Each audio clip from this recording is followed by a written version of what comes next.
반갑습니다. 나변복씨. 오늘 이제 4강 이 마가복음 1장을 하려고 합니다. 지금까지 이렇게 잘 따라와 주고 계셔서 정말 감사하고요. 강의를 듣다가 궁금한 내용 있으면 댓글 달아주시면 제가 아는 범위 내에서 또 말씀을 드릴 수 있을 것 같습니다. 그 1, 2, 3강 이제 보신 분들이 목사님 왜 자꾸 저쪽을 봐요? 이렇게 물어보시더라고요. 모니터가 저쪽에 있어가지고 제가 저기를 힐끔힐끔 봤는데 이게 잘 촬영이 돼야 되니까. 근데 이제 이번 강의부터는 제가 모니터를 앞에다 두고 하기 때문에 옆에를 안 볼 수 있을 것 같습니다. 오늘부터 마가복음 1장이 이제 시작이 되는데, 여러분 제 목적은 제가 기대하는 최고치의 목적은 여러분들이 스스로 성경을 해석할 수 있는 거예요. 해석할 수 있는 힘을 키워드리는 건데, 제가 여러 가지 성경 공부를 하다 보니까 가장 빠른 방법은요, 내가 스스로 한번 성경을 해석해보고 그 다음에 성경을 건강하게 잘 해석해 주시는 분의 성경 해석을 들어보면서 내가 해석한 것과 멘토가 해석해 준 것의 그 차이를 느끼면서 성경을 읽을 때 성경 읽는 실력이 제일 빨리 느는 것 같습니다. 그래서 오늘은 마가복음 1장인데요. 그래서 혹시나 여러분 마가복음 1장을 아직 안 읽어보셨다면 지금 잠깐 멈추시고 마가복음 1장을 좀 읽어보셨으면 좋겠고요. 제가 본문을 다 읽지 않을 테니까요. 그리고 읽으실 뿐만 아니라 내가 좀 더 성경을 더 잘 읽고 싶다 그러신 분들은 그 한 장을 스스로 한번 내용을 요약해 보시면 좋습니다. 문단을 나누시고 그 문단에 맞는 적절한 제목을 이렇게 적어보는 거죠. 왜 그러냐면요, 이거는 보통 일반 책을 읽을 때도 비슷한데, 그 책 문단을 요약할 때 그 내용이 머릿속에 이제 각인이 되기 시작합니다. 요약할 때요. 그래서 그냥 읽고 넘어가면 다시 봐야 되고 이런 일들이 발생되거든요. 휘발되기 때문에, 잊어버리기 때문에 그렇습니다. 근데 내용을 요약하면 그래도 머리에 들어오기 때문에 할 수 있으시면 이렇게 요약을 해보시는 게 정말 좋고, 이제 요약이 하기 어려우시면 이렇게 한 3, 4번, 5번 반복해서 읽으시고 이 강의를 들으시면 훨씬 유익할 것 같습니다. 네, 제가 오늘 이제 마가복음을 들고 왔는데요. 여러분 잘 알다시피 이 마가복음을 제가 왜 들고 왔냐면요, 마가복음이 제일 먼저 쓰였습니다. 마가복음이 제일 먼저 쓰여서 마가복음을 가져왔고, 이 마가복음을 마태가 인용하고요, 또 누가가 마가복음을 인용합니다. 베드로의 이제 설교를 이제 마가가 잘 이렇게 정리해서 기록했다라고 이렇게 알려져 있거든요. 그래서 제가 마가복음을 하는 이유는, 마가복음을 읽으면 이 마태복음을 읽을 때도 유익이 되고 누가복음을 읽을 때도 유익이 되고, 무엇보다도 이 세 권 중에 이것이 가장 이렇게 또 짧기 때문에 그래 한 권을 이렇게 깊이 있게 다룬다는 측면에서는 이 마가복음이 제일 좋은 것 같다. 네, 그래서 이 마가복음을 선택했습니다. 그래서 이제 이 마가복음 오늘 1장을 볼 텐데요. 마가복음 1장 1절을 보니까 이렇게 기록하고 있어요. 하나님 아들 예수 그리스도의 복음의 시작이다. 이거 뭐라고 말씀이죠? 하나님의 아들이 예수이신데 이것이 우리에게 뭐라고요? 복음이라는 거예요. 여러분, 근데 이 당시 이 로마의 압제에 있었기 때문에 이 당시의 사람들은 신이 누구냐? 신은 로마 황제로 여겨지던 시대였거든요. 그런데 이러한 시대 속에서 지금 마가복음은 뭐라고 얘기하냐? 하나님의 아들은 로마 황제가 아니라 예수님이신데 그것이 우리에게 복음이 된다라고 얘기하고 있는 거예요. 그래서 보통 이 당시의 책의 가장 처음에 나오는 그 문장이 그 책의 제목의 역할을 보통 해왔거든요. 그래서 마가는 지금 하나님의 아들은 예수 그리스도다, 그것이 우리에게 복음이다 라는 이야기를 하고 있습니다. 그러면 왜 예수님이 하나님의 아들이신 게 우리에게 복음이 되는지, 이거는 이제 강의 말미에 제가 한번 더 정리를 해드리도록 하겠습니다. 자, 2절을 보니까요, 이렇게 이야기하고 있습니다. 자, 선지자 이사야의 글에라고 표현을 하고 있습니다. 그러니까 이사야서를 인용하고 있는 거죠. 근데 그 뒤에 보시면 조그맣게 보라 전에 조그맣게 기역이라고 써 있는 거 보이세요? 기역이라고 써 있죠. 이 기역이 무슨 표시냐면요, 맨 밑에 보시면 기역 해가 뭐라고 써 있어요? 말 3.1이라고 써 있습니다. 그렇죠? 이건 뭐냐?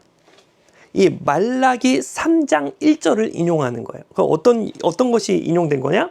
이 기역 뒤에 나오는 보라 내가 내 사자를 내 앞에 보내노니 그가 내 길을 준비하리라. 그렇죠? 네.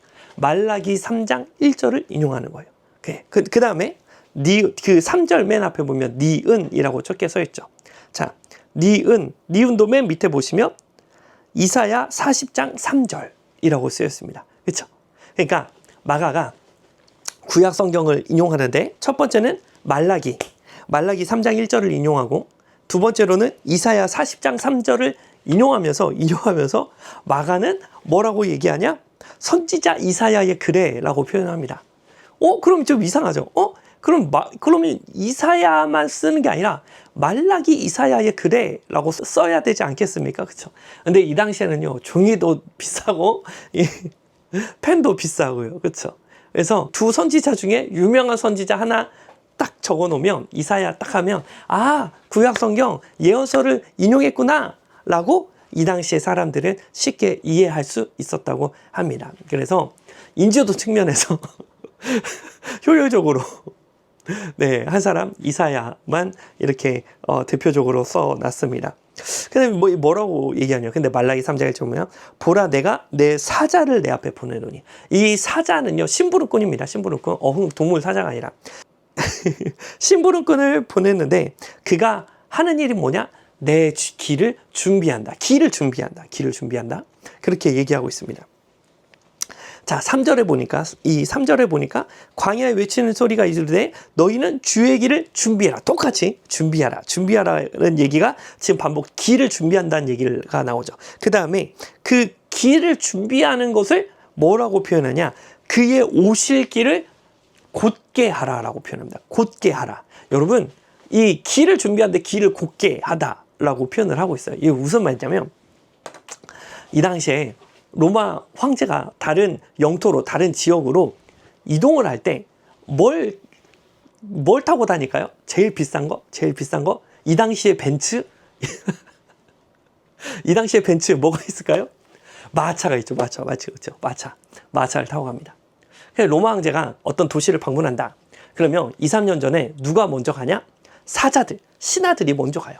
신하들이 먼저 가다가 로마 황제가 마차 타고 오니까 이 계곡이 있으면 어떻게 돼요? 계곡이 내려가는 게 내리막길. 계곡이 있으면 어떻게 해요? 로마 황제가 앞으로 쏠릴 거 아니에요. 그럼 편해요? 불편해요? 불편하죠. 그러니까 이 사람들이 어떻게 합니까? 이 로마 황제가 가는 길을 보다가 그 계곡이 보이면 어떻게 하냐? 계곡을 메꿔버립니다. 대단하죠? 자, 뿐만 아니라 로마 황제가 가는 길에 산이 있다, 언덕이 있다. 그럼 어떻게 해요? 로마 황제가 마차 타고 가다 뒤로 지쳐질 거 아니에요. 그렇죠? 그러니까 어떻게 해요? 이 신하들이 길을 이렇게 막 피면서 가다가 산이 보이면 어떻게 해요? 그 산을 깎아버립니다. 그렇죠? 그래서 로마 황제가 벤츠가 아니고 마차 타고 오는데 앞으로 기울어지거나 뒤로 눕지 않도록 길을 곧게 하는 일을 사자들이 했다는 거죠. 그렇죠? 이게 무슨 말이냐? 예수님이 오시기 전에 사자가 먼저 올 것인데 그 사자의 역할은 뭐냐? 길을 준비하는 거예요. 이거는 말라기 선지자도 예언했고 이사야 선지자도 예언했는데 이런 일이 있을 것이다 라고 지금 마가가 얘기하는 거예요. 그래서 2절, 3절 다음에 4절이 나오겠죠. 그렇죠? 4절에 보니까 뭐라고 기록합니까? 세례 요한이 광야에 이르러 죄사함을 받게 하는 회개의 세례를 전파한다. 그렇죠? 2절에서 사자가 나온다. 3절에서 사자가 나온다. 그리고 4절에 그 사자가 등장하는데 그 사자의 이름이 뭐라는 거예요? 침례 요한이라는 거예요. 침례 요한. 침례 요한이 그러면 침례 요한이 뭘 할까요? 길을 준비하겠죠. 길을 준비해. 누구의 길을? 예수님 오시는 길을 준비하는 거예요. 그렇죠? 그러면 침례 요한이 예수님이 오시기 전에 길을 준비하는데 길을 곧게 피는데 그 일이 뭐냐? 4절에 보니까 세례 요한이 광야에 이르러 죄사함을 받게 하는 회개의 침례를 전폐한다. 그렇죠? 회개. 예수님을 만나기 전에 준비되어져야 할 것이 있는데 그것이 뭐라는 거예요? 회개라는 거예요. 여러분, 우리가 예배, 우리 권사님들, 그쵸? 우리 찬양하고 예배할 때 항상 그 예배 전에 무슨 찬양합니까? 보혈 찬양하죠. 보혈 찬양. 주의 우리 보혈 메들리 우리를 죄에서 구하시려. 예, 막 268장 이런 보혈 메들리에 이제 특화돼 있으시죠. 그렇죠? 그게 뭐예요? 회개. 그렇죠? 뭐 하는 거예요? 예수님 만날 준비를 하는 거예요. 그렇죠? 그래서 여러분 보혈 찬양이 예배 전에 보혈 찬양 하는 것이 아주 성경적이죠. 그렇죠? 마가가 예수님을 만나기 전에 우리가 준비할 게 있는데 그게 회개다라고 얘기하고 있는 거예요. 그렇죠? 자, 그래서 회개의 세례를 전파한다라고 얘기합니다. 그래서 5절에 보니까 온 지방과 예루살렘 사람들이 다 나아가 자기 죄를 자복하고 요단강에서 그에게 세례를 받았더라라고 얘기를 하고 있습니다. 여러분, 지난 상강에서도 원래 나눴지만 하나님이 이스라엘 백성에게 죄사함의 은혜를 베푸는 방식이 있었습니다. 그게 뭐였어요? 그게 뭐였습니까? 제사였죠. 그렇죠? 제사를 드리면 구약 시대는 제사를 드리면 누가 용서하시는 거예요? 하나님이 용서하시는 거예요. 이스라엘 백성이 제사를 통해서 하나님이 죄 용서를 해주시는 거예요. 그런데 우리가 지난 시간에 봤듯이 이사야 시대든 말라기 시대든 예배의 마음과 형식이 다 사라진 시대. 그렇죠? 아무리 이스라엘 백성이 제사를 드려도 회개하지 않는 시대가 이 구약 시대로 끝났잖아요. 그렇죠? 구약 시대 때 그런 회개하지 않는 모습으로 끝났단 말이에요. 그러면 하나님 입장에서는 이스라엘 백성에게 죄사함의 은혜를 베풀어 주시는데 이 제사가 더 이상 그 기능을 하지 않는 거예요. 그래서 하나님은 어떻게 하시냐? 침례 요한의 침례를 통해서 이스라엘 백성에게 죄사함의 은혜를 허락해 주셨다는 거예요. 이 하나님은 이스라엘 백성을 용서해 주기를 원하셨지만 이스라엘 백성이 아무리 제사를 드려도 회개하지 않으니까, 돌이키지 않으니까, 결단하지 않으니까 하나님이 새로운 대안을 제시하셨는데 그게 뭐냐? 침례 요한의 침례였다는 것이죠. 침례 요한의 침례를 통해 이스라엘 백성에게 죄사함의 은혜를 베풀어 주셨다라고 설명을 하고 있습니다. 그래서 이 요한은 뭐라고 얘기하냐면요. 요한은 이제 외모가 묘사가 되는데요. 6절에 보니까 요한은 낙타토롯을 입고 허리에 가죽대를 떼고 메뚜기와 석청을 먹었더라. 요한은요, 이 광야에서 아주 청빈한 삶을 살았다고 묘사를 하고 있습니다. 그러면서 뭐라고 표현하냐? 이는 전파하여 이르되 나보다 능력 많으신 이가 내 뒤에 오시나니 나는 굽혀 그의 신발끈을 풀기도 감당하지 못하겠노라. 여러분, 이게 진짜 이 침례 요한 이 형님이 아주 대단하신 게 뭐냐면요. 침례 요한 형님이 이제 광야에서 개척을 하셨습니다. 개척을 하시니까 정말 사방팔방에서 엄청난 사람들이 지금 침례 요한한테 와가지고 침례를 받고 설교를 듣고 지금 그런 상황인 거예요. 완전 대박 친 거예요. 히트 친 거예요. 근데 침례 요한이 뭐라고 그러냐? 나는 아무것도 아닙니다. 나중에 예수님이라는 분이 개척하실 텐데 그 교회가 진짜 교회니까 그 교회 가십시오. 지금 저는 그분과 비교할 수도 없습니다. 깜도 안 됩니다. 그렇죠? 대단하십니다. 그렇죠? 자기 인생의 목적이 오로지 예수님만을 위한 삶. 그렇죠? 침례 요한은 꿈이 없었습니다. 그렇죠? 자기 어떤 이게 이루고 싶은 거 그게 없었어요. 그냥 뭐예요? 예수님 오실 길만 준비하는 사람이었다는 거예요. 그렇죠? 예수님이 오셔서 사역하시면 이제는 내 사역이 종료된다. 그런 확실한 인식을 갖고 있었습니다. 그렇죠? 그래서 침례 요한은 지금 침례 요한 탄생 얘기가 지금 우리가 다루지 않겠지만 침례 요한은 태어나면서 죽을 때까지 오로지 예수님만을 위해서 사셨습니다. 예수님을 위해서 헌신하는 삶을 살았다는 거예요. 그 다음에 우리 예수님이 등장하시는데 우리가 이 마가복음을 대하면서 신약 성경을 읽으면서 기초 지식, 지리에 대한 기초 지식이 있으면 좋은데요. 신약 성경을 읽으실 때 새 지역만 이렇게 알고 계셔도 좀 이렇게 많은 성경을 해석하실 때 많은 도움이 되시는데 첫 번째는 갈릴리예요. 갈릴리. 북쪽 지방에 있고요. 그 중간에 사마리아가 있습니다. 그리고 이 지역이 이 유대 지역에 예루살렘이 있습니다. 이스라엘 백성은 성전 중심의 문화를 갖고 있었기 때문에요. 이 성전은 어디 있냐? 예루살렘에 있죠. 예루살렘에. 그래서 모든 이스라엘 백성은 성전 중심의 신앙생활을 했습니다. 자, 그러면 제일 땅값 비쌀 때가 어딜까요? 예, 예루살렘입니다. 예루살렘. 갈릴리는요. 이 당시에는 그 로마 식민지였는데 보통 로마의 통치를 물리적으로 저항하다가 쫓겨난 사람들이 어디로 쫓겨나냐? 갈릴리로 쫓겨납니다. 갈릴리. 북쪽 지방으로 쫓겨나요. 시끄러우니까 다 질러 보내버리는 거예요. 그렇죠? 자, 그러면 좋은 학교는 유대에 있겠습니까? 갈릴리에 있겠습니다? 있겠습니까? 그렇죠? 유대에 있겠죠. 그렇죠? 유대, 예루살렘 근처에 있었겠죠. 좋은 병원은요? 예루살렘에 있죠. 부자들은 어디 있어요? 주로 여기 있겠죠. 그렇죠? 여기는요? 별 볼 일 없는 도시.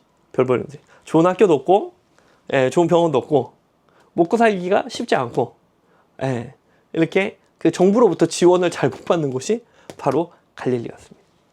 근데 우리 예수님이 등장하시는데 9절에 보니까 그때 예수께서 갈릴리 나사렛으로부터 오셨다. 그렇죠? 예수님 출신이 지금 어디예요? 갈릴리. 좋은 도시, 덜 좋은 도시 출신이었다. 그렇죠? 우리 예수님. 그렇죠? 그러니까 이 사람들한테 환대받거나 저 사람 좀 출신이 좋은데 이게 아니라 조금 업신여김 받고 너 갈릴리 출신이야? 막 약간 이렇게 이런 예수님이 태어나서부터 이렇게 사역을 시작하시기 전부터 이런 조건을 갖추셨다. 네. 그 다음에 뿐만 아니라 예수님이 갈릴리로부터 오셨는데 거기까지 좋아요. 근데 여러분 보세요. 침례는 아까도 설명드렸지만 침례는 의인이 받는 거예요? 죄인이 받는 거예요? 그렇죠? 죄인이 침례를 받아서 죄인에게 침례가 필요합니다. 그렇죠? 죄인이 침례를 받아서 죄사함의 은혜를 얻는 거예요. 그렇죠? 그러니까 죄인이 받는 게 침례예요. 그렇죠? 죄인이 침례 받아서 죄사함의 은혜를 받아야 되는 게 침례라고요. 그렇죠?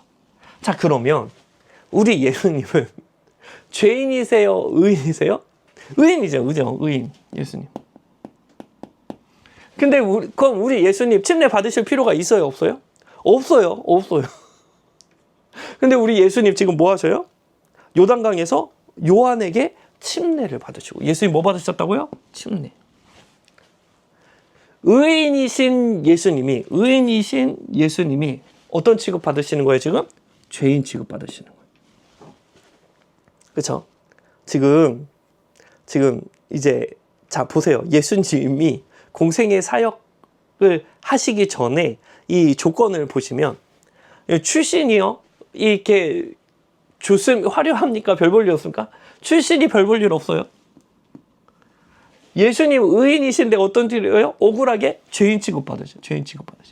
그렇죠? 그러니까 여러분 보세요. 내가 뭐 이렇게 가진 것도 없어. 또 내가 열심히 하고 정말 잘 해왔는데 사람들한테 오해를 받아서 죄인 취급받고. 여러분 이러면 어떤 생각 들어요? 그렇죠? 하나님 살아 계신 거 맞아? 내가 이렇게 사는데 이렇게 억울한 일을 겪어? 다른 사람은 잘한 것도 없는데 막 저렇게 출신도 좋고 잘 되는데 왜 나는 이렇게 별 볼 일 없지? 이런 생각이 들면 하나님 계시는 거 맞아? 이런 생각이 들지 않겠습니까? 근데 놀랍게도 이러한 환경에서 누가 살아가셨냐? 예수님이 살아가셨다는 거예요. 예수님이 이런 조건을 가지고 살아가셨는데, 그런데 침례를 받고, 그러니까 진짜 예수님, 그러니까 의인이신데 침례를 받으셨는데, 하나님이 어떻게 하시냐? 10절에 보니까 곧 물에서 올라오시냐? 침례를 받으시고 물에서 올라오실 때 하늘이 갈라짐과 성령이 비둘기 같이 자기에게 내려오심을 보시면, 그렇죠? 성령이 내려오심을 보시면서 하나님 뭐라고 하시냐? 11절에 보니까 하늘로부터 소리가 나기를 너는 내 사랑하는 아들이라. 내가 너를 기뻐한다. 그렇죠? 많은 사람들 앞에서 예수님은 별 볼 일 없는 동네에서 오셔가지고 죄인 취급을 받으시는데, 거기서 공개적으로 하나님이 너는 내 사랑하는 아들이라, 내가 너를 기뻐한다 라고 말씀하십니다. 그렇죠? 그렇죠? 예수님이 처한 상황과 하나님의 고백이 정말 어울리지가 않아요. 아니, 하나님 예수님 곧 사랑하고 기뻐하시면 이거 좋은 동네, 이거 땅값 비싼 데 있잖아. 그렇죠? 아니, 억울한 일 안 당하게 하셔야지. 그렇죠? 억울한 일 당하게 해놓고 별 볼 일 없는 곳에서 무심하게 해놓으시고, 하나님은 내가 너를 사랑한다, 내가 너를 기뻐한다 라고 말씀하십니다. 뿐만 아니라 놀랍게도 우리는 12절을 봐야 되는데요, 12절 보니까 성령이 곧 예수를 어디로 몰아내신대요? 광야로 몰아내신대요. 여러분, 자녀가 군대 갔다 온 거 있으신지 모르겠는데, 여러분, 군대 갔다가 이제 100일휴가 받아서 오면, 100일휴가 받아서 오면, 부모가 어떻게 합니까? 야, 너 군대 가가지고 기도도 제대로 못했을 텐데, 저기 기도원 가서 300살에 3박 4일 금식하고 와라! 그럽니까? 안 그렇잖아요. 그쵸? 되도록 제일 편안하게 잠자게 해주고, 그쵸? 군대에서 얼마나 잠 편하게 못 자게, 요새 군대 뭐 많이 좋아하게 좋겠지만은, 그쵸? 맛있는 거 막 주고 싶고, 그쵸? 왜요? 부모가 자식을 사랑하니까, 그쵸? 우리 하나님, 예수님 사랑하시면요, 어떻게 하셔야 돼요? 하나님 5성급 호텔 보내시고, 저 좋은 발리 막 이런데 해주시고, 그쵸? 엄청 그 맛있는 산의 진미 음식을 예수님께 해주셔도, 그쵸? 이 부족할 판에 하나님이 예수님을 사랑하시는데 별 볼 일 없는 종신의 동네 출신에다가 의인이신데 죄인 취급받게 하시더니, 이 광야로 성령이 지금 보세요. 사단이 예수를 광야로 몰아내신 게 아니라 성령이 예수를 광야로 그쵸? 여러분, 이런 맥락을 봤을 때, 이런 맥락을 봤을 때 우리가 무엇을 기억해야 되냐면, 나의 편안한 환경과 하나님의 나를 향한 그 사랑은 반드시 연결되어 있는 것은 아니라는 거예요. 그렇죠? 예수님은 별 볼 일 없는 동네 출신이셨습니다. 예수님은 억울한 일을 당하셨어요. 예수님은 성령에 이끌려서 40일 금식 기도를 하러 가십니다. 게다가 광야에서는 또 이 로마 황제가 기다리고 귀빈들이 기다리고 있는 것이 아니라 사단이 기다리고 있어요. 그렇죠? 만나는 사람들마다 이상한 사람들. 그럼에도 불구하고 하나님은요, 예수님에 대해서 뭐라고 말씀하십니까? 내가 너를 사랑한다. 내가 너를 기뻐한다. 여러분, 우리가 인생을 살다가 때로는 억울한 일을 당할 수도 있습니다. 우리가 인생을 살다 보면 때로는 일이 잘 안 풀릴 때가 있어요. 그럼에도 불구하고 하나님은 우리를 사랑하시고 우리를 기뻐하신다. 그러한 하나님의 마음은 절대적으로 변함이 없으시다. 그쵸? 그래서 내가 일이 안 풀렸다고, 내가 어려운 일을 당했다고 해서 하나님이 나를 안 사랑하시네, 이건 절대로 성경적인 접근이 아니라는 것을 우리가 확인할 수 있죠. 그렇죠? 그래서 우리가 정말 이 강의를 들으시는 분 다 낙심하거나 절망하는 일이 없으시기를 저는 간절히 바라지만, 혹시나 그런 일이 발생된다 할지라도, 그런 일을 만난다 할지라도 오늘 본문 말씀을 기억하시면서, 그럼에도 불구하고 이 하나님의 사랑은 변함이 없다는 그 사실을 반드시 기억하시는 저와 여러분들 되시기를 축복합니다. 자, 그 다음에 이제 이 예수님이 본격적으로 사역을 시작하시는데요. 14절에 보니까 요한이 잡힌 후 예수께서 갈릴리에 오셔서 하나님의 복음을 전파하신다. 하나님의 복음을 전파하시는데 뭐라고 어떻게 이 전파하시냐? 15절에 보니까 이르되 때가 찼고 때가 찼다. 하나님의 때가 찼다. 자, 여러분 이렇게 계속 이렇게 비비다 보면 때가 나옵니다. 그 때가 아니고요. 성경에서 말하는 때는 약간 무섭습니다. 그렇죠? 하나님의 심판의 때. 왜요? 이스라엘 백성이 하나님의 언약을 신실하게 이행하지 않았으니까. 그렇죠? 그 출애굽기 24장의 그 언약에 의해서 이스라엘 백성은 어떤 운명이에요? 쪼개져 죽어야 되는 운명이에요. 그 일을 집행할 시간을 이 때가 찼다. 하나님의 심판이 가까웠다라고 얘기하는 거예요. 그렇죠? 하나님의 심판이 가까웠고 하나님 나라, 하나님의 통치, 하나님의 다스림이 가까이 왔으니까 회개하고 복음을 믿으라라고 얘기하십니다. 그래서 세상의 통치를 받는 인생에서 돌이켜서 하나님의 통치를 받는 그러한 삶을 살아라라고 예수님이 외치고 계시는 거예요.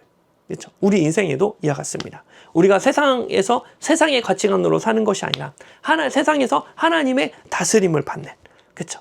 그러한 하나님의 통치, 하나님 나라, 이 새 하늘을 누리는 삶을 살아라라고 예수님이 알려주고 계시는 것입니다. 자, 그 다음에 그래서 이제 예수님이 이제 그 광야에서 이제 금식하고 오셔서 사역을 이제 처음 시작하십니다. 자, 우리가 아까도 봤지만 예루살렘이 있습니다. 자, 지금 예수님이 이제 개척하시는 거, 사업을 이제 딱 시작하시는 거, 사업을 시작하시는데 예수 입장에서 기도 많이 하는 사람이 도움이 될까요? 기도 잘 안 하는 사람이 도움이 되실까요? 그냥 제 생각에, 짧은 제 생각에 기도를 많이 하는 사람, 그렇죠? 말씀에 능통한 사람, 말씀을 잘 모르는 사람요? 말씀을 잘 아는, 말씀의 율법에 능통한 사람들이 아마 도움이 되지 않으실까 싶습니다. 자, 보세요. 성전 중심의 신앙이기 때문에 기도 많이 하는 사람, 기도 많이 하는 사람, 갈릴리에 있을까요? 예루살렘에 있을까요? 예루살렘에 있었겠죠. 그렇죠? 말씀을 많이 하는 사람요. 말씀에 관심을 갖고 말씀을 많이 하는 사람은 어디 있을까요? 예루살렘에 있겠죠. 뿐만 아니라 여러분, 돈이 좀 있고 똑똑한 사람들 어디 있겠어요? 예루살렘에 있겠죠. 그렇죠? 그럼 예수님 입장에서 유능한 사람들, 도움이 될 만한 사람들 어디 있을까요? 제 짧은 생각으로는 여기 있을 것 같습니다. 그 예수님 제자들을 처음 부르러 가시는데 어느 동네 가셔야 될까요? 예루살렘 가셔야 되겠죠. 그렇죠? 왜냐면요, 요 갈릴리 지역은요, 이 사람들보다 기도 잘할까요? 못할까요? 좀 덜하겠죠. 말씀 잘 알까요? 잘 모를까요? 잘 모르겠죠. 성격이 좋을까요? 좀 성격이 좀 거칠까요? 이분들이요? 성격이 좀 거칠 수가 있겠죠. 그럼에도 불구하고 예수님은 어떻게 하시냐? 16절에 보니까 갈릴리 해변으로 지나가시다가 갈릴리 해변을 지나가십니다. 그 다음에 시몬과 안드레가 바다에 금을 던진 것을 보셨습니다. 그렇죠? 여러분, 지금 어떤 상황이냐면 예수님이 시몬 베드로와 안드레를 지금 찾아가시는 거예요. 여러분, 이게요, 참 이상한 일인 게 뭐냐면요, 보통은 제자가 스승을 찾아가지 스승이 제자를 찾아오지 않습니다. 안 그래요. 그렇죠? 저도 지금 대학원 다니고 있지만 제가 교수님 찾아가지 교수님이 저를 찾아오지 않으셔요. 그렇죠? 근데 우리 예수님은 지금 제자들을 찾아가셨는데 그 사람들이 심지어 이 예루살렘 사람보다 유능한 사람이 아니고 바닷가에서 고기 잡는, 어쩌면 사역과는 좀 잘 어울리지 않는 그러한 사람에게 예수님이 찾아와 주셨다는 거예요. 그러면서 뭐라고 말씀하시냐? 17절에 보니까 예수께서 이르시되 나를 따라오라, 내가 너희로 사람을 낚는 어부가 되게 하리라. 진짜 예수님이 중요한 말씀 하시는데 뭐라고 하냐? 나를 따라와라. 자, 보세요. 그러니까 여러분, 제자들이 이 세상적인 조건을 봤을 때 유능합니까? 별 볼 일 없습니까? 예, 여러분 어떻게 생각하셔도 저는 별 볼 일 없다고 생각합니다. 그런데 예수님이 불러주셨다는 거예요. 유능하지 않는 제자들을 예수님이 불러주셨다는 거예요. 성격이 좀 거친 그 사람들을 예수님이 불러주셨다는 거예요. 성화되지 않은 그 사람을 예수님이 불러주셨다는 거예요. 기도 잘 못하고 말씀도 잘 못 읽는 그 사람을 예수님이 불러주셨다는 거예요. 우리가 때로는 세상 사람들에 비해서 유능하지 않을 수도 있고 뭔가 여러 가지 결함이 있을 수도 있습니다. 사람들 앞에 내세울 게 없는 별 볼 일 없는 존재일 수도 있어요. 그럼에도 불구하고 예수님은 어떻게 하신다고요? 저와 여러분들을 불러주신다. 그렇죠? 그래서 나 같은 사람도 예수님이 사용하실까? 그런 생각이 든다면 반드시 그 사람 하나님 사용하십니다. 예, 별 볼 일 없는 사람 사용하시는 게 예수님 취미시거든요. 그렇죠? 그래서 제가 이 말씀을 볼 때마다 얼마나 은혜가 되든지, 만약에 말씀 잘 읽고 기도 잘하고 되게 똑똑하고 유능한 사람만 예수 불러주셨다 그러면 저 시험 들어서 목회자 못합니다. 예, 별 볼 일 없는 사람들 불러주니까 그럼 하나님 나도 쓰임받을 수 있겠다. 그런 용기가 생기게 되는 본문입니다. 아주 은혜롭죠. 그러면서 예수님이 복잡하게 얘기하지 않으세요. 복잡하게 얘기하지 않으시고 아주 심플하게, 단순하게. 왜냐하면 어부들은 복잡하게 얘기하면 이해 못합니다. 네, 뭐라고 말씀하시냐? 나를 따라와라. 나를 따라오기만 하면 내가 너로 사람을 낚는 어부가 되게 해주겠다. 내가 너로 제자가 되게 해주겠다. 그렇죠? 여러분, 우리 신앙은요. 그래서 우리의 신앙은 한 가지가 제일 중요합니다. 한 가지가 제일 중요해요. 뭐가 제일 중요해요? 예수님이 딱 한 가지 말씀하셨으니까 뭐 말씀하셨어요? 나를 따라와라. 나는 내 신앙의 이 목표는 뭐예요? 따라가는 거. 누구 따라가는 거? 예수님 따라가는 거. 예수님 따라가는 거. 자, 보세요. 자, 그러면 우리 아주 이제 인생의 목적이 아주 단순해졌죠. 뭐 하는 거예요? 예수님 따라가는 거예요. 그렇죠? 자, 그럼 여러분 예수님 따라가시기를 축복합니다. 그렇죠? 근데 이 당시에 지금 제자들은 예수님 보였잖아요. 예수님 보였으니까 따라가는 게 어렵지 않았어요. 그렇죠? 그냥 예수님 보이니까 예수님 저기 있네. 그러고서 그냥 따라가면 돼요. 근데 저와 여러분들은 지금 예수님 보여요? 안 보여요? 여러분 보이시면 저랑 병원 가셔야 된다. 예수님 안 보이셔요. 예수님 안 보시는데 예수님이 안 계시지만 어때요? 예수님의 말은 다 남아있죠. 하나님의 뜻은 다 남아있어요. 뭘로 남아있습니까? 하나님의 말씀으로 남아있는 거예요. 그렇죠? 그래서 우리가 비록 예수님이 지금 눈앞에 가시적으로 보이진 않지만 예수님의 말씀을 따르는 것은 곧 누구를 따라가는 거예요? 예수님을 따라가는 게 되겠죠. 그렇죠? 그러니까 여러분, 우리 예수님은 나를 따라와라. 아주 단순하게 우리의 신앙을 요구하십니다. 그렇죠? 그래서 제자들이 어떻게 했냐? 18절 보니까 곧 그물을 버려두고 따르리라. 그렇죠? 예수님은 어떻게 해요? 곧, 즉시, 바로 예수님을 따르는 것을 의미합니다. 그렇죠? 그래서 여러분, 신앙생활 할 때 너무 부담 갖지 마세요. 하나님, 제가 이거 잘 되게 해주시면 제가 1억을 헌금하겠습니다. 예수님 그런 거 요거 안 하셔요. 그렇죠? 예수님 그런 거 요거 안 하십니다. 내가 이렇게 교회를 100개 세우겠습니다. 예수님 그런 거 요구하지 않으세요. 물론 좋은 일이고 선한 일이지만 그렇지 않습니까? 그런 부담, 너무 거창한 그 신앙의 그 목표를 생각하지 마십시오. 그냥 아주 단순하게, 그렇죠? 내가 하루하루 순간순간 누구를 따르는 거예요? 예수님의 말씀을 생각하고 예수님의 말씀 때문에 순종하고 예수님의 말씀에 부합하는, 하나님의 뜻에 부합하는 것을 순종하는 거예요. 매 순간순간 예수님 한마디는 나를 따라와라. 그렇죠? 너가 1000개의 교회를 세워라. 엄청나게 큰 교회를 건축해라. 이런 얘기 하면 안 돼. 나를 따라오라. 그냥 순간순간 예수님만 따라가면 됩니다. 그렇죠? 아주 신앙생활 쉬워요. 단순해요. 그래서 매 순간순간 예수님을 따르시는 저와 여러분들 되시기를 축복합니다. 자, 그러자 베드로와 안드레. 베드로와 안드레가 예수님을 즉시 따르는데 베드로와 안드레가 버린 게 있습니다. 18절을 보니까 곧 그물을 버려두고. 버린 게 뭐예요? 그물을 버려두고 예수님을 따릅니다. 자, 근데 그 다음에 예수님 좀 더 가시다가 세베대의 아들 야고보와 요한을 보셨습니다. 야고보와 요한을 부르시는데 20절에 곧 부르시니 그 아버지 세베대를 품꾼들과 함께 배에 버려두고 예수를 따라가니라. 자, 보세요. 예수님이 지금 하루에 4사람 부르셨습니다. 첫 번째로 누구 불렀어요? 베드로와 안드레. 그렇죠? 베드로와 안드레를 불렀고, 두 번째로 야고보와 요한을 불렀어요. 그렇죠? 자, 그런데 베드로와 안드레는 버린 게 뭐밖에 없어요? 그물밖에 없어요. 그렇죠? 그물밖에 없어요. 근데 야고보와 요한은 뭘 버려요? 품꾼도 버리고 배도 버립니다. 그렇죠? 자, 그러면 여러분 보세요. 이상해. 왜 베드로와 안드레는 배를 안 버리고 그물만 버렸을까요? 그렇죠?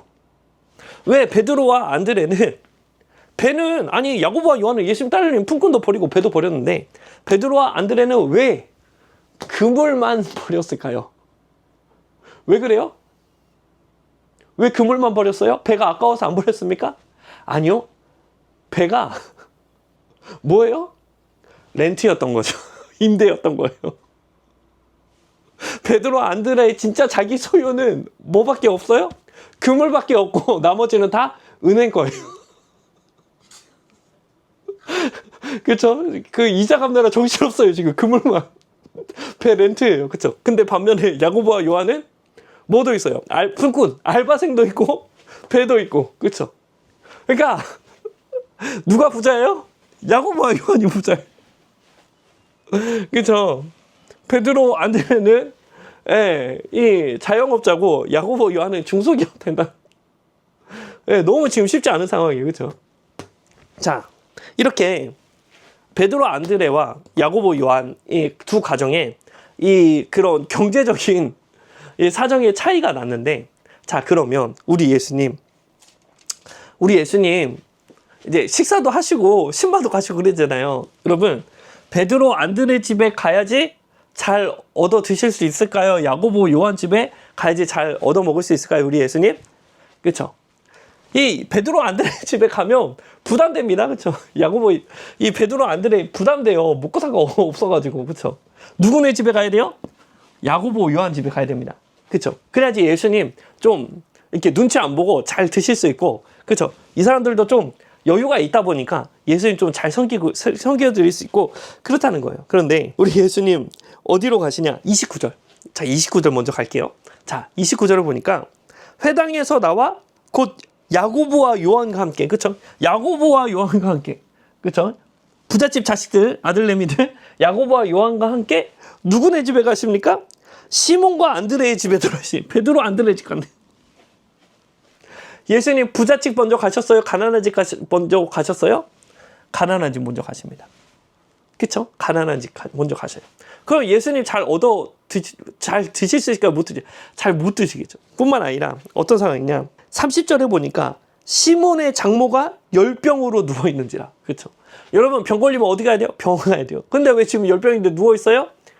그렇죠. 돈이 없으니까, 뭐 손쓸 방법이 없으니까 집에서 누워있는 거, 베드로의 장모가. 그렇죠? 여러분 보세요. 이 집에서 한 사람 아프면 모든 가족 식구가 다 이렇게 신경을 쓰고 또 뭐 이렇게 마음을 쓰고 그렇게 하지만 정작 사실 제일 힘든 건 뭐예요? 누구예요? 당사자예요. 당사자. 베드로 장모. 그렇죠?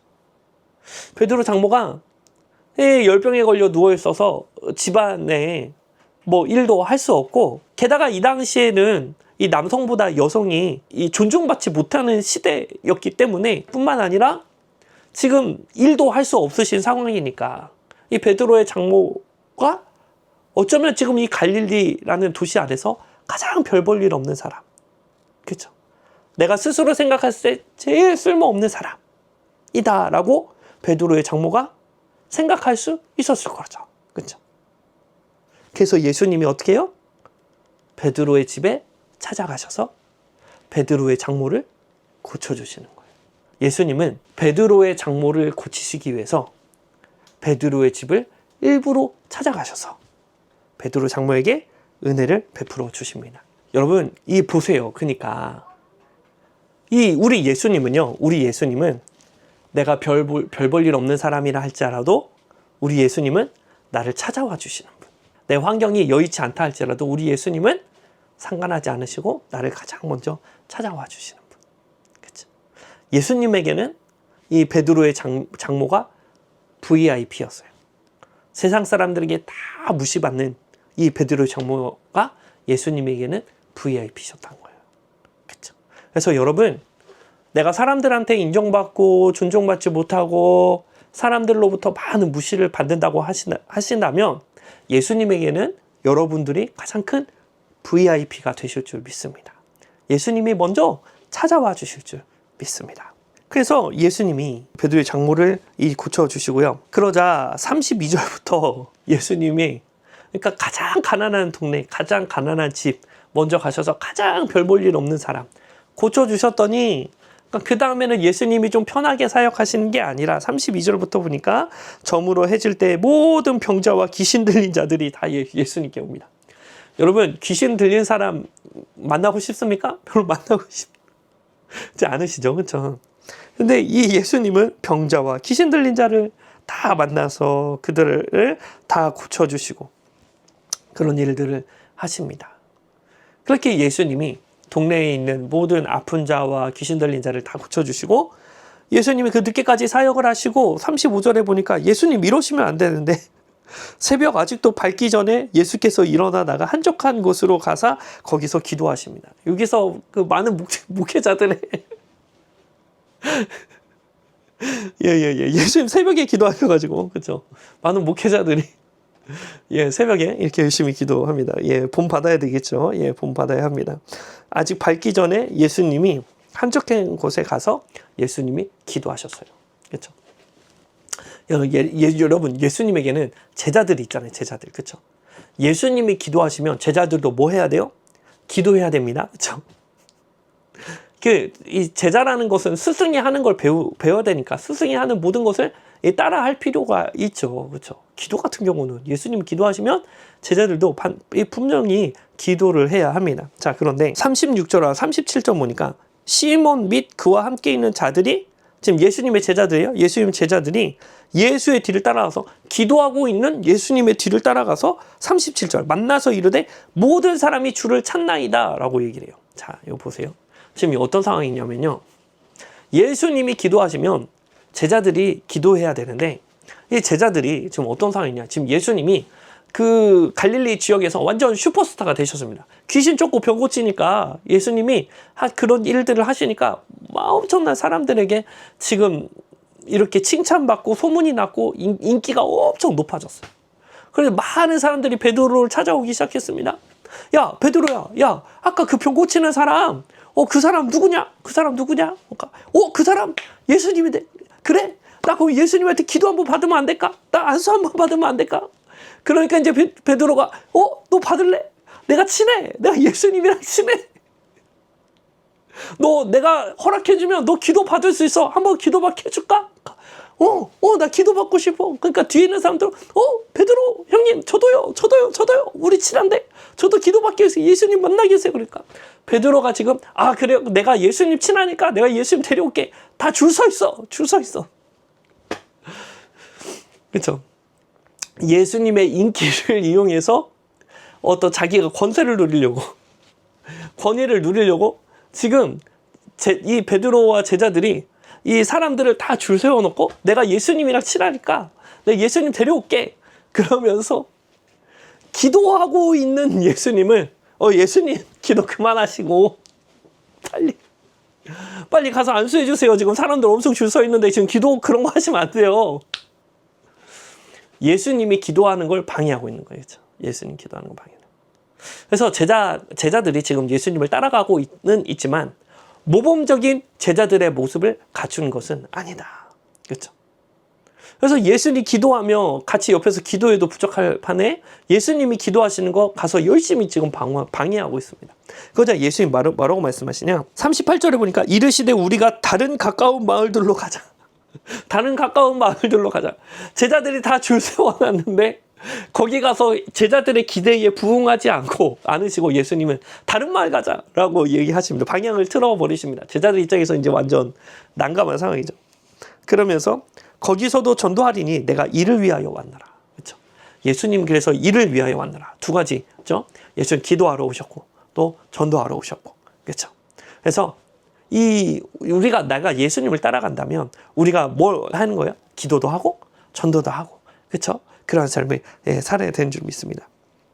그러면서 이에 온 갈릴리에 다니시며 그들을 여러 회당에서 전도하시고 또 귀신들을 내어 쫓으십니다. 이렇게 예수님의 사역이 진행되시고, 자, 그 다음에 이제 21절부터 28절을 보면 예수님이 회당에 들어가서 이렇게 설교하시는 중에 귀신이 나가는 장면인데, 자, 보세요. 여기서 좀 중요한 영적인 원리가 나오는데 21절을 보니까 그들이 가버나움에 들어가니라 예수께서 곧 안식일에 회당에서 들어가, 여러분 지금 회당에서 들어가 가장 먼저 한 일이 뭐예요? 가르치심이에요. 예수님이 회당에 들어가셔서 가장 먼저 한 일은 뭐예요? 가르치시는 일이었어요. 그렇죠? 그러자 23절에 보니까 마침 그들의 회당에 더러운 귀신 들린 사람이 있어 소리질러 이러는. 그렇죠? 예수님 설교하시는 중에 갑자기 귀신이 와 소리 지르는 거예요. 예수님 사역을 방해하고 있는 거예요.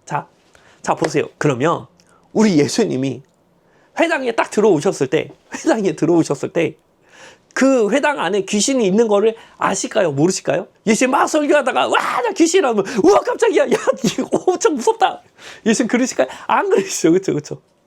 예수님 회당에 들어가자마자 귀신 들린 사람이 있는 거를 아셨어요. 그럼에도 먼저 하신 게 뭐예요? 회당에 들어가서 가르치셨다. 하나님의 말씀을 가르치셨다. 그렇죠? 예수님 회당에서 귀신 먼저 쫓은 게 아니라 하나님의 말씀을 가르치셨다. 그렇죠? 그러니까 예수님 입장에서는 귀신 쫓는 것보다 더 중요한 게 뭐예요? 하나님의 말씀을 가르치는 일. 그렇죠? 하나님의 말씀을 가르치는 일이 중요하다. 그렇죠? 그래서 여러분 우리가 신앙생활을 하다 보면 막 귀신 떠나가고 막 그런 기적이 일어나는 거 보면 아주 막 이렇게 신기하죠. 신기할 수 있습니다. 그런데 가장 중요한 건 뭐예요? 하나님의 말씀을 아는 것이죠. 그렇죠? 예수님도 이 귀신이 있는 것 아셨음에도 불구하고 먼저 하나님의 말씀을 가르치셨던 것처럼 우리가 사모해야 될 거 하나님의 말씀. 그렇죠? 하나님의 말씀을 아는 것이 중요하다. 우리가 이 예수님의 사역의 순서를 보면 그러니까 무엇이 더 중요한지를 우리가 분별할 수 있는 것 같습니다. 자, 그 다음에 40절에 보니까 나병 환자가 나오는데요. 나병 환자. 여러분, 나병 환자. 여기서 이제 나병 환자는 이제 문둥병인데, 몸에 이제 피부병이죠. 문둥병인데, 이 당시에는 이 나병 환자들은요, 하나님으로부터 심판을 받아서 그 병이 발병됐다고 이해를 했습니다. 그래서 이렇게 부정한 사람들은 다른 사람들에게 부정함을 이렇게 전염시킬 수 있는 사람이었습니다. 옷깃이 스치면 정한 사람도 부정한 사람이랑 이렇게 옷깃이 스치면 그 부정함이 그 정한 사람을 오염시키는 거예요. 전염시키는 거예요. 그럼 그 사람은 어떻게 했냐? 일주일 동안 자가격리 돼서 그 목욕이랑 그 옷을 빨고 7일 후에 제사장에게 몸을 보여야지 해서 깨끗한 것을 확인을 받아야지 자가격리가 해제됐습니다. 그래서 정한 사람들이 부정함에 오염되는 것은 아주 귀찮고 여러 가지 손해가 발생되는 일이었어요. 그래서 유대 전통에 의하면 이렇게 부정한 사람들은 어떻게 하냐? 멀리서도 식별을 할 수 있어야 하니까요. 머리를 풀어 헤치고 옷을 찢고 뿐만 아니라 윗입술을 가리면서 나는 부정하다 라고 얘기했습니다. 왜 윗입술을 가리냐면 이 당시에는 KF94 마스크가 없었기 때문에 손으로 이렇게 비말이 침 튀는 것을 이렇게 막아야 했어요. 그래서 나는 부정하다 라고 외치고 다녔습니다. 그럼 정한 사람들이 이 부정한 사람을 보면 어떻게 하냐? 돌을 잡아서 집어 던져요. 돌을 잡아서 가까이 오면 때려 맞아 죽겠지만 멀리서도 봐도 던지는데 뭔 소리냐면 이 돌이 던져질 만큼 너가 거리를 유지해야 된다라는 의미였습니다. 그래서 이렇게 부정한 사람들은 길 가다가 돌을 딱 맞으면 왜 나한테 돌 던지냐? 나쁜 자식아 라고 말할 수 없었고 아이고 제가 못 봤습니다. 죄송합니다 라고 피해야 했어요. 이게 문둥병 환자였습니다. 오늘 본문 말씀에 보면 40절에 보니까요. 한 나병 환자가 예수께 와서 꿇어 엎드려 간구하여 이르되 원하시면 저를 깨끗게 하실 수 있나이다. 그렇죠? 나병 환자가 예수님 앞에 엎드려가지고 예수님 원하시면 제 병을 고쳐줄 수 있습니다 라고 얘기를 합니다. 자, 그러자 예수님이 놀랍게도 어떻게 하시냐, 41절에 보니까 예수께서 불쌍히 여기사 손을 내밀어 그에게 대시며 이르시되. 그렇죠. 예수님이 지금 나병 환자를 고치시는 장면이 아주 독특합니다. 그렇죠. 손을 내밀어 어떻게 해요? 나병 환자의 몸에 손을 대십니다. 여러분 이상하죠? 그렇죠. 원래 여러분 우리 예수님 원거리로 고치십니다. 원거리로. 예수님 백부장 같은 경우도, 백부장 하인 같은 경우도 그냥 말로 그냥 바로 낫게 하셔요. 그렇죠? 그러면 나병 환자가 와서 고쳐주세요 예수님. 그러면 예수님 어떻게 하냐면 그래 너 나았어 빨리 가. 너 이제 자유롭게 살아라 라고 말로 고치시면 됩니다. 예수님 말로 고치시면 돼요. 근데 우리 예수님 지금 나병 환자를 고치실 때 어떻게 하냐, 불쌍히 여기서 손을 내밀어 그에게 대셨다. 그렇죠? 뭐하러 예수님 손을 그 사람한테 대냐고요. 그렇죠? 10명의 그 나병 환자를 너 다 안수 안 하셨습니다. 너네가 다 나았다 깨끗했다. 제 생각에 몸을 보이라 라고 있으므로 말로 고치시는 일이 특별한 일이 아니었어요. 흔한 일이었습니다. 근데 예수님은 지금 나병 환자에게, 유독 나병 환자에게, 그 부정한 사람에게 손을 대시며 그에게 병을 고쳐주십니다. 여러분 왜 예수님은 굳이 말로 안 하시고 손을 내밀어 그의 몸에 손을 대셨을까요? 여러분 나병을 걸리면요, 그렇죠? 사람들이랑 밥 먹을 수도 없고 가족도 만날 수 없고 아주 그 마음이 어땠을까요? 외로웠겠죠. 사람의 온기를 느낄 수가 없었겠죠. 그래서 예수님이 어떻게 하는 거예요? 나병 환자의 몸에 손을 대시면서 사람의 온기를 전달하시면서 나병 환자의 마음을 위로해주고 계시는 거예요. 그래서 여러분 우리 예수님은요, 우리의 질병을 고치실 뿐만 아니라 우리의 마음을 헤아려 주시는 분, 우리의 마음을 위로해 주시는 분, 그분이 누구다? 바로 우리 좋으신 예수님이다.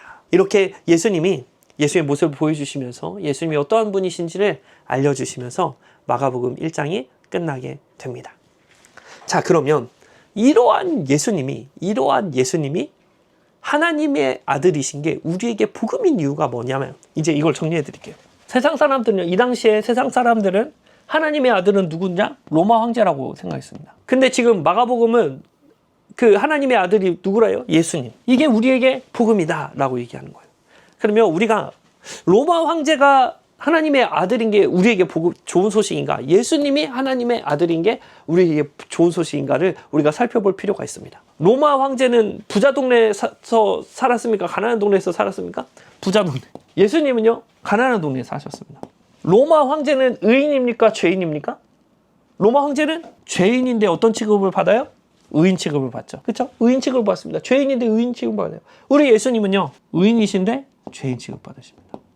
자, 로마 황제가 만약에 예루살렘에 여행을 오면 제일 먼저 가는 곳이 어딜까요? 제일 좋은 거. 예루살렘 성전이겠죠. 제일 화려했으니까. 제일 좋은 도시, 제일 환경이 제일 좋은 도시부터 갑니다. 그렇죠? 그래서 누구를 만날까요? 이 사람들은 가장 힘있고 능력 있고 뛰어난 사람들, 그런 사람들을 만나요. 로마 황제는 누구랑 일할까요? 가장 유능한 사람이랑 있죠. 근데 우리 예수님은 공생의 사역을 시작하시면서 가장 먼저 어디부터 가십니까? 제일 좋은 데부터 가시는 게 아니라 광야 먼저, 제일 저주를 받아서 사람도 못 살고 귀신만 들그들하는 그 광야 먼저 가시고, 그 다음에 어디를 가십니까? 그보다는 좀 덜 저주받은데 갈릴리에서도 누구를 만나요? 베드로 집에 가서 누구를 만나요? 열병 걸린 장모. 그리고 어떤 사람들 고치십니까? 어떤 사람들 만나십니까? 귀신. 심지어 저런 사람들을 예수님이 어떻게 해요? 열병 걸린 사람. 예수님이 찾아가셨죠. 예수님이 찾아가셨어요. 로마 황제는요, 유능하고 힘있고 능력 있는 사람이 로마 황제를 찾아옵니다. 로마 황제가 찾아가지 않아요. 가만히 있어도 그런 사람들이 다 찾아온다고요. 어떻게든 만나려고 하고. 여러분, 만약에 로마 황제가 나병 환자를 만나면 어떻게 될까요? 사실 나병 환자가 로마 황제 만날 수도 없습니다. 그렇죠? 신하들이 있어가지고 다 쫓아낼 거란 거예요. 돌 그냥 던질 거란 말이에요. 그렇죠? 뭐 열심히 해봐야 뭐 세금 혜택이나 주고, 그렇죠? 뭐 좋은 병원 소개해줘요. 아무리 선한 왕이라 해봤자, 그렇죠? 근데 우리 예수님은 나병 환자를 어떻게 하셔요? 말로 고치시는 게 아니라 몸에 손을 대시며 그 마음을 위로하셨다. 그쵸? 만약에 로마 황제 같은 사람이 예수님이셨다면은 우리는 여러분들은 뭐 훌륭하실지 모르시죠. 저 같은 경우는 죽어타게라도 예수님 못 만나면 이런 조건이 없거든요. 저는 이런 조건이 없어요. 예수님 제가 뭐 기도해도 이런 분이셔가지고 제 기도에 이해를 못 하십니다. 그렇죠? 근데 우리 예수님은 이런 일들을 다 겪으셨기 때문에 저의 얘기를 너무 잘 들어주시고 아시죠? 내가 유능하지 않아도 정말 세상에서 인정받지 못하고 별 볼 일 없는 존재를 할지라도 우리 예수님은 찾아와 주시죠.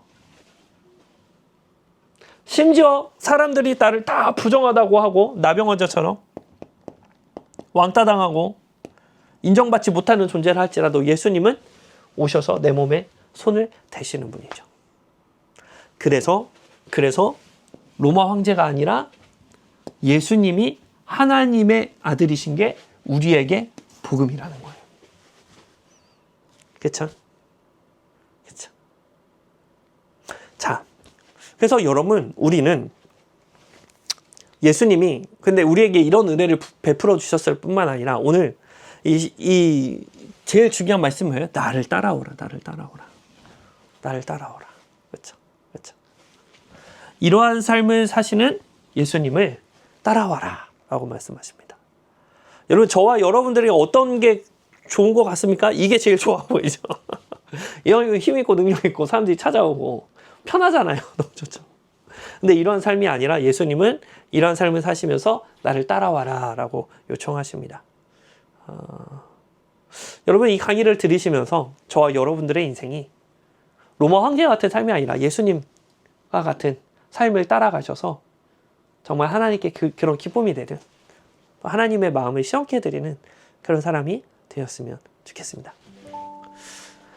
오늘 강의를 들으시면서 이렇게 느낀 점 궁금한 것 있으시면 그 댓글로 달아주시면 제가 아는 한에서 설명해 드릴 수 있는 것은 또 설명드리도록 하겠습니다. 긴 시간 시청해 주셔서 감사하고요. 오늘도 좋은 하루 되시기 바랍니다. 감사합니다.